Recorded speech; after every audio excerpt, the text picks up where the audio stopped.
Cómo tener relaciones sanas en el ministerio, parte 3. Estamos con la tercera parte de cómo tener relaciones sanas en el ministerio. Hoy vamos a hablar sobre una de las actitudes que pueden obstruir grandemente nuestra vida personal, familiar, laboral y de ministerio. Es la falta de perdón. Todo comienza cuando estamos frente a una ofensa recibida. Ante este panorama hay tres opciones de reacción. La primera, y que es la mejor en todos los sentidos, es por supuesto pasar por alto la ofensa. La segunda es ofrecer el perdón. La tercera es albergar un conjunto de sentimientos que nos llevará en su momento al deseo de venganza, lo cual abre la posibilidad de una contienda que puede ser de forma permanente. Todo tiene que ver con el grado de sanidad que existe en nuestro corazón y que tanto ejercemos el conocimiento de la palabra de Dios en relación a este tema del perdón. Parto de la idea que toda ofensa tiene el potencial de generar sentimientos conflictivos al interior nuestro. Tiene el potencial, pero no necesariamente te va a afectar interiormente. Todo depende de la reacción que tengas a ella. La potencia de la ofensa te va a dañar solo en la medida que le permitas entrar a tu corazón. Cuando tú eres consciente de que tú eres el que elige la respuesta, puedes determinar el grado de su daño en ti.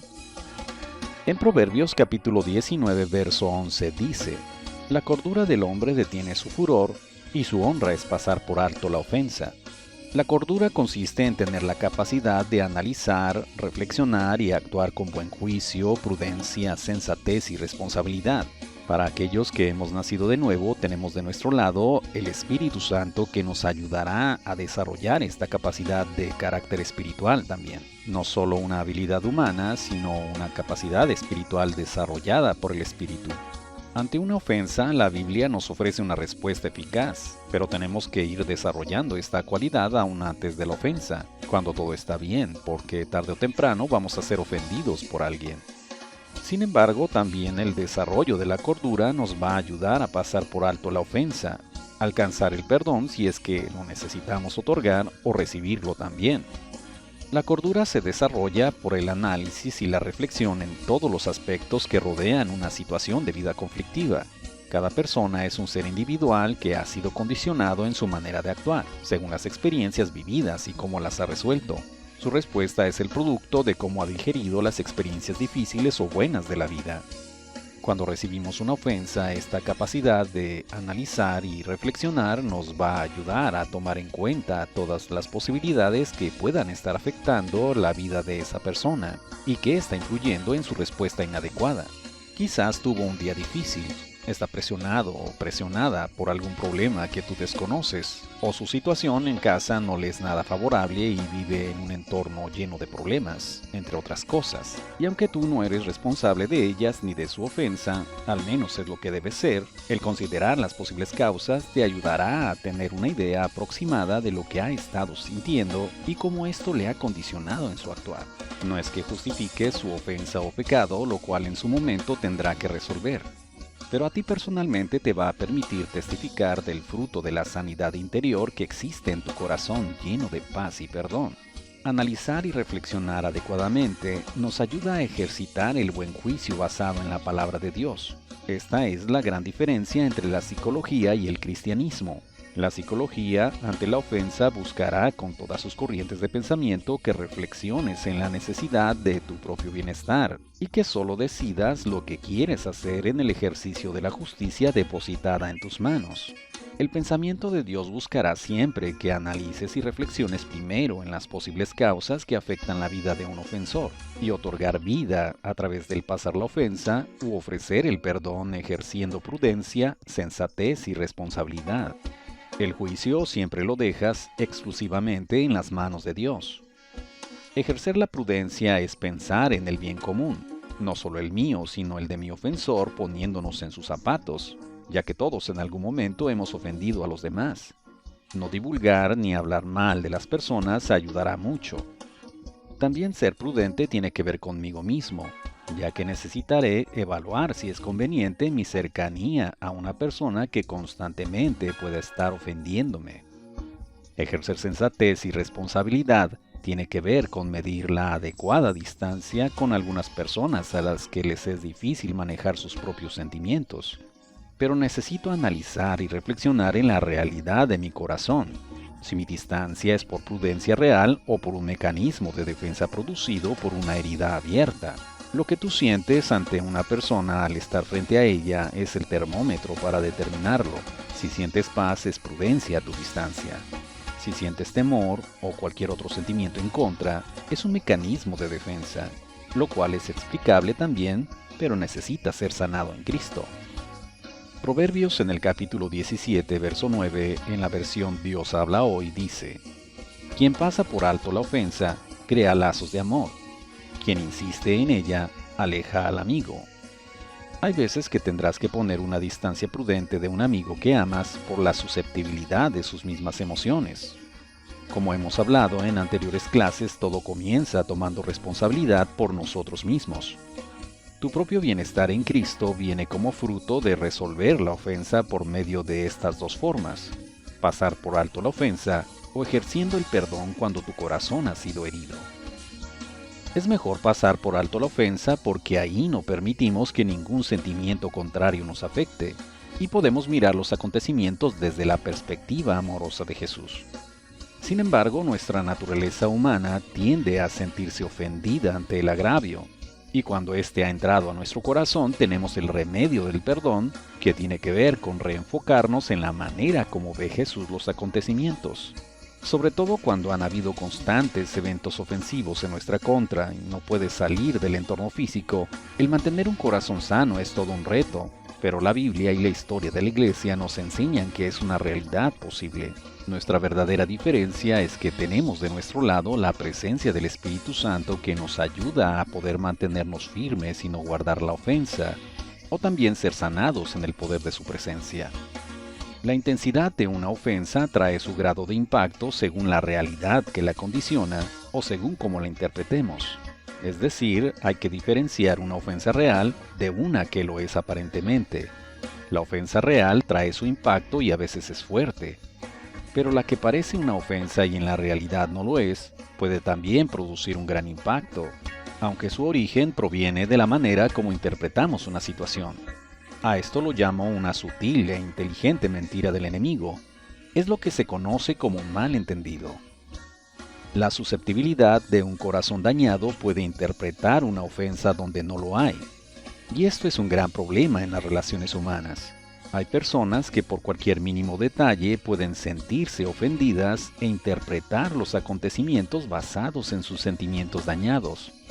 Este es un problema que las personas que lo tienen generalmente son las últimas en reconocerlo porque no alcanzan a percibirlo. Así que siempre sienten que todo el mundo les falla y que son constantemente rechazados u ofendidos.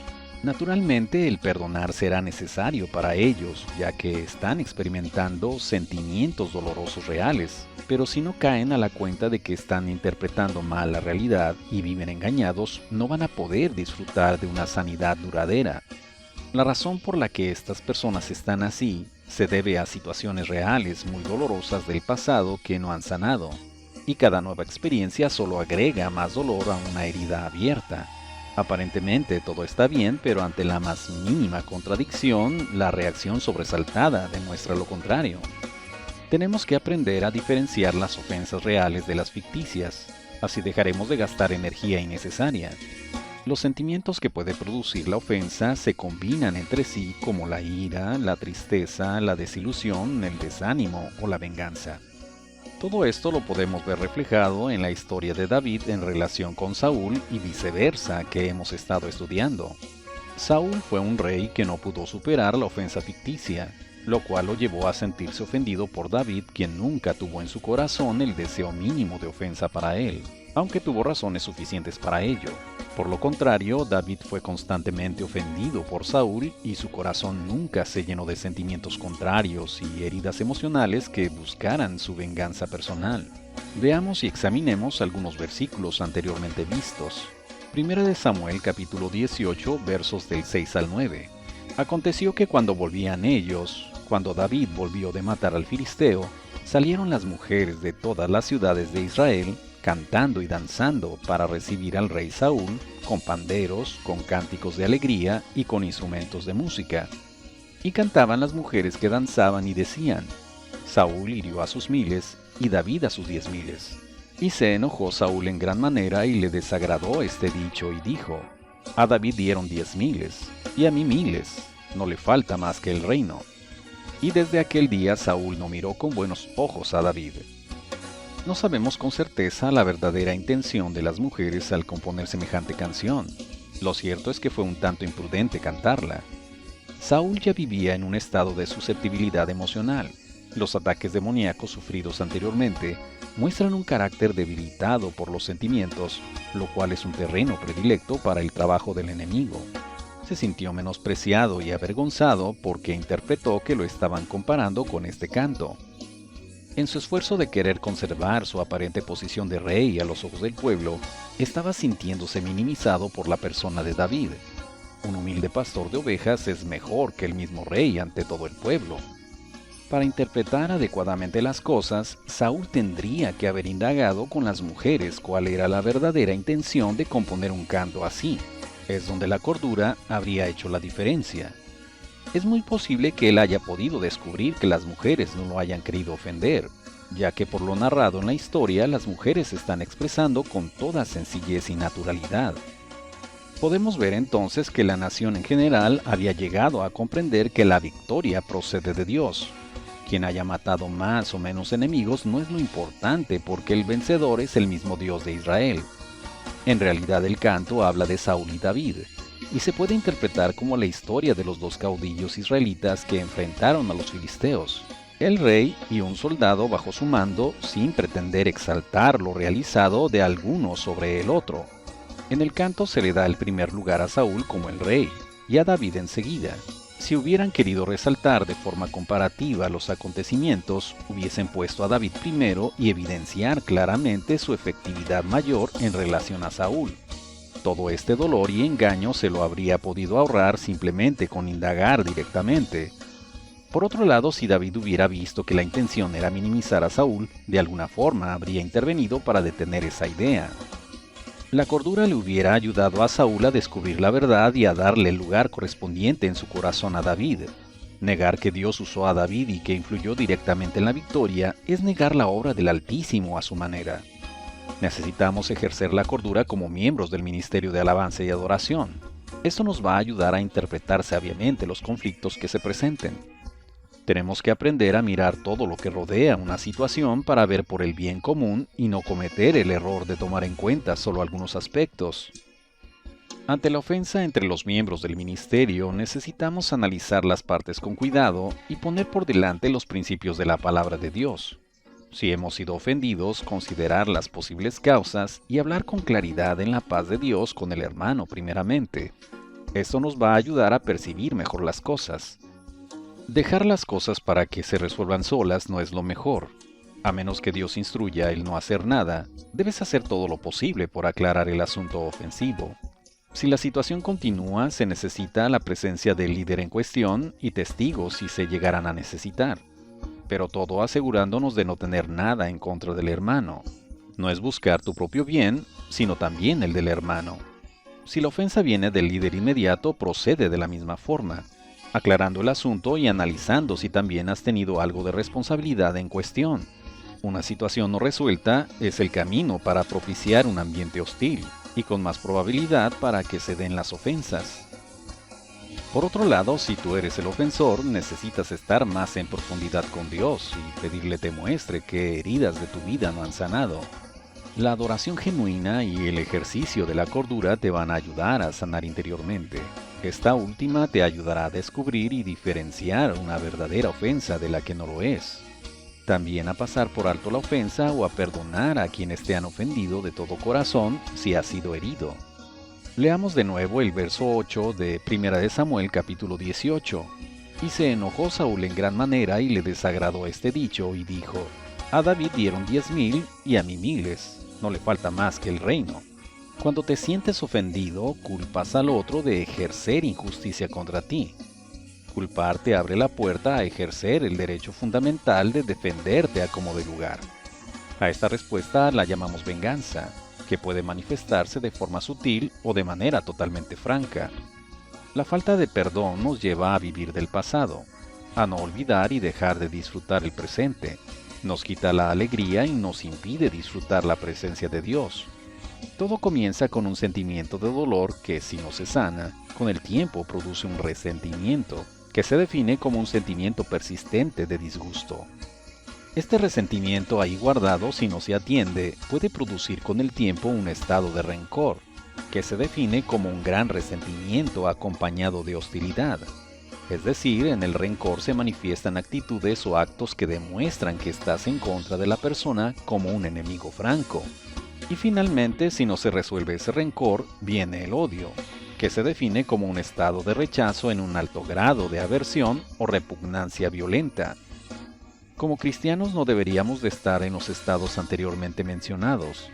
Desafortunadamente suelen darse los casos donde el resentimiento y el rencor pueden estar presentes. No debemos permitirnos llegar a estos niveles porque eso demuestra que vivimos de la apariencia.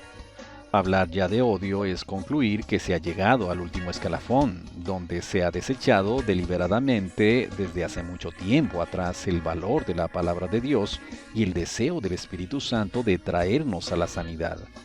Esto fue lo que pasó con Saúl. Verso 9. Y desde aquel día Saúl no miró con buenos ojos a David. Saúl se creyó las mentiras del enemigo de que David tenía planes de ir en su contra para derrocarlo. No hay nada más desafortunado que creer que tenemos enemigos por doquiera, siendo que el verdadero enemigo somos nosotros mismos. Satanás trabaja para destruirnos y si podemos autodestruirnos por medio de su engaño, su trabajo es mínimo. La labor de autodestrucción está en nuestras manos. Saúl no pudo disfrutar de los beneficios de la cordura. Hubiera descubierto el engaño de la aparente ofensa. Hubiera aprendido a pasar por alto la verdadera ofensa y en caso de sentirse ofendido, habría podido aprender a otorgar el perdón a sus ofensores y a perdonarse también a sí mismo. Saúl vivió con remordimientos constantes en su vida, lo cual es una fuente que genera gran culpabilidad. Pudo haberse liberado de la culpa si tan solo se hubiera arrepentido de verdad. Cuando nos sentimos culpables necesitamos del perdón de los demás, pero también de nosotros mismos. Un error que no nos perdonamos es fuente de muchos conflictos interiores. Es un esbozo del orgullo personal.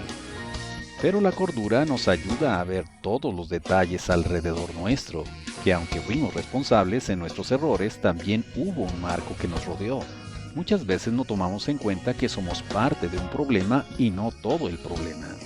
Cuando nos damos cuenta de nuestra parte de responsabilidad en un problema y lo vemos con la cordura que nos enseña la palabra de Dios, podemos solo tomar esa parte de responsabilidad y no la de los demás.